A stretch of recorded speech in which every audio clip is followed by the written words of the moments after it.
everyone, this is Janelle. So today I'm going to be doing a little chalk video, and to start it off we're going to do a little history lesson about chalk art. Sounds super boring, I know, but it's really interesting, I think. I wanted to major in art at one point, but when I tried it was really hard, so hopefully this might help you a little bit. Maybe give you something to do while in quarantine. Alright, so let's start it off with the 1600s back in Italy. Well, yes, 16th century Italy. So, during that time there were a lot of street artists. They would travel from different festival to festival and they would draw. They would use different things, which I will go over in a little bit, but mainly chalk. Oops. Look at me spelling. Even in college, I'm having a hard time spelling, so don't worry about it if you ever mess up spelling. Right, everyone? But yes, please excuse my little art. I was running out of ideas for a second. Okay, so let's go over what these artists are called. So they are called Madonaris. Please excuse me if you're Italian, I completely butchered that. But those were what street artists were called back in Italy during that time.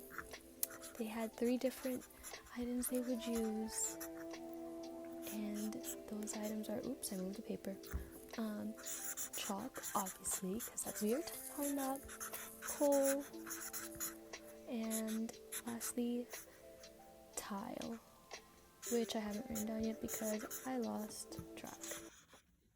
So we're going to move on to London during the mid-1800s. The artists at this time were called screevers. They had art that would, sorry. Their art would contain a message in them. Usually at the time, these messages were religious or had to do something with morality.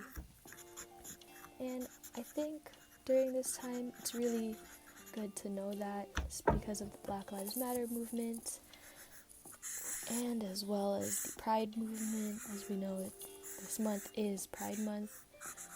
Well, I am filming this during June, so yeah, it's good to know that art has a lot of meaning into it, especially street art, because someone did take the time and effort to put that there and to think about what they were doing, what they were drawing, what they were painting.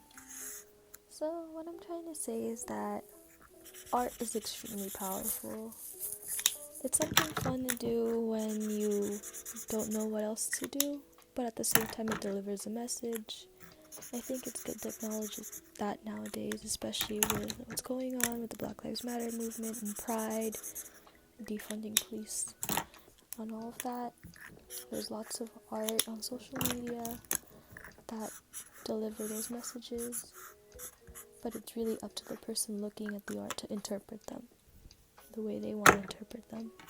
So anyways, during 1972, street artists finally got recognition for basically showing off this kind of art, but at the same time, lots of street artists kind of quit what they were doing.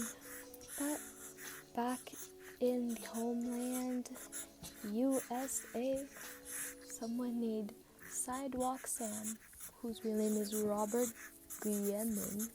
I hope I said that right. I probably didn't, but it's okay. He started bringing back street painting to the US, and as we know now, he was the first American to practice Italian Madonari street art, and obviously that right now it's very popular. Everywhere we go, you'll see different types of artwork. For example, Banksy and his several types of artwork all over the US.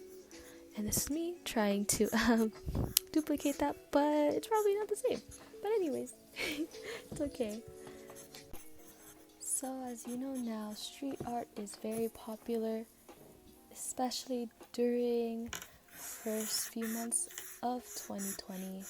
As we know, unfortunately, our icon, especially a Lakers fan like myself, icon Kobe Bryant passed away, and may he rest in peace.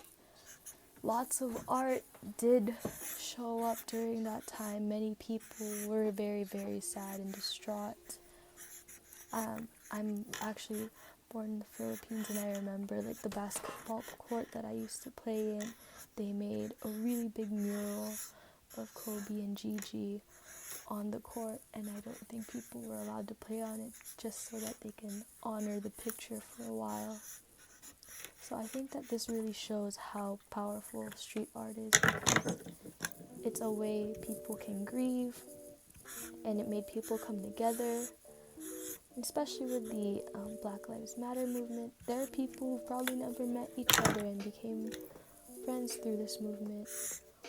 And together they made artwork that expressed how they feel about the situation we're in right now and how unfair things are.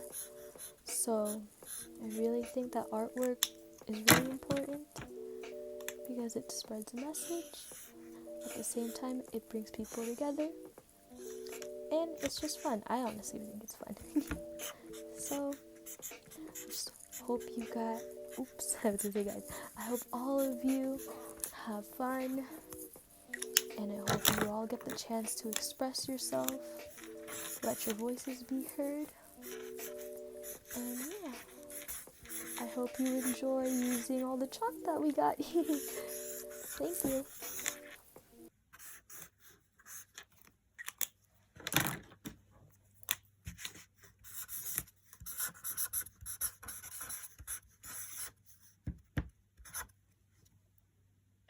Alright everyone, so now that you've heard a little bit about the history of chalk, I would like to introduce to you my lovely cousins and my dogs that might show up in the video a little bit. That's Megan, that's Leanne, and that's Vince. He looks a little unamused.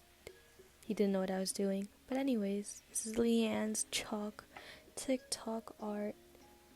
So my cousins decided that they would make little games using the chalk, just like what they saw on TikTok. And that's Leanne's. She was being a little lazy. This is Megan's. She's a little bit more energetic. She's only 10, so she has a lot of energy. As you can see, hers is extremely intricate. Oh my goodness. But yeah, there's lots of ways for you to enjoy chalk. The ones that we used here are just the ones that you can get from the dollar store, super duper cheap. I believe Sam should be sending some supplies, and I'll also show you how to make chalk paint, which is also a way you could do this. You could paint outside or do something like this. Alright everyone, so this is me trying to make the chalk paint with some water and just a little mixy mix, very Asian as you can see with my little chopsticks. I couldn't find my fork or anything. But anyways, now I'm going to put in food coloring. So referencing to Jazzy's video, I tried to make my own food coloring by using red cabbage, and I kind of fermented it and put it in the fridge for a while, and yeah, eventually this like pink dye came out, kind of purpley, and here I'm just showing you a little powder left. I'm not really sure if you can see that, but yeah, so that's how you know it's ready.